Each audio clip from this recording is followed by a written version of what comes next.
Voici les dernières actualités sur l'IT. La SNIL, l'Autorité française de protection des données personnelles, a présenté son rapport d'activité pour 2023.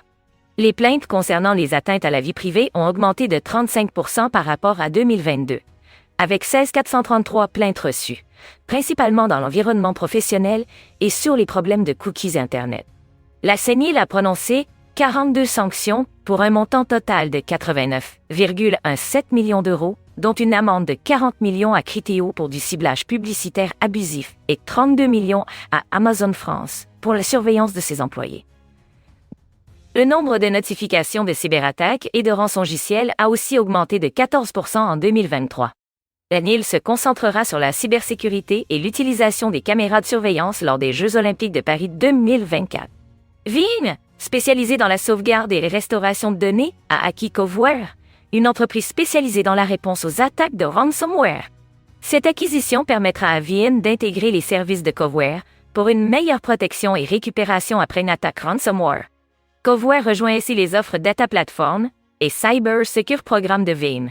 Une faille zéro day critique a été découverte mi-avril dans les firewalls de Palo Alto Networks, permettant aux attaquants d'injecter des commandes avec des privilèges d'administrateur. Un groupe apt appelé Utah 218 exploite activement cette vulnérabilité depuis fin mars. Palo Alto a publié des correctifs entre le 14 et 18 avril. Le fournisseur Cloud Vault a lancé 2 nouveaux services, Vultr Sovereign Cloud et Private Cloud, visant à conserver les données à l'intérieur des frontières nationales pour répondre aux exigences de souveraineté, des données et de conformité. Salesforce a échoué dans ses négociations pour acquérir Informatica en raison d'un désaccord sur le prix d'achat par action. Cette acquisition aurait permis à Salesforce de consolider le marché de l'IPaaS. La ville d'Albi a été victime d'une cyberattaque paralysante le 22 avril, rendant ses services informatiques indisponibles. Des universités chinoises auraient acheté des accélérateurs IA haut de gamme de NVIDIA, malgré l'embargo américain. Microsoft a dévoilé son nouveau grand modèle de langage Phi 3 Mini de 3,8 milliards de paramètres. Or, vu à la baisse ses prévisions de croissance pour 2023-2024. Le Hum France IA a présenté sa nouvelle cartographie répertoriant 328 startups d'IA en France, dont 103 nouvelles cette année.